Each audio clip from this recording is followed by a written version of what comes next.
Warren Buffett বিশ্বের নামকরা একজন বিনিয়োগ গুরু, আমরা জানি। ওনার একটা চমৎকার সেন্টেন্স আছে। উনি বলছেন যে stock market is a device for transferring money from the impatient to the patient. তার মানে স্টক মার্কেট হচ্ছে এমন একটা জায়গা যেখান থেকে টাকা যারা ধৈর্যশীল তাদের কাছে চলে যায়, যারা ধৈর্যহীন তাদের কাছ থেকে। তার মানে যারা কুইক মানি মেক করতে চায়, স্টক মার্কেট তাদের জন্য নয়।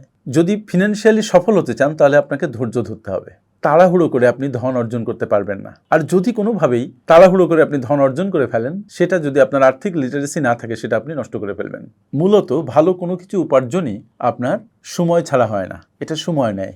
এখানে ধৈর্য লাগে, পেশেন্স লাগে। আর সেজন্য বলা হয় don't be busy when you are accumulating assets. ধৈর্য ধরুন। বীজ বপন করেছেন বা বপন করুন, সেটাকে পরিচর্যা করুন। একসময় গাছ বড় হবে, আপনাকে ফল দিবে। This is investment. Thank you.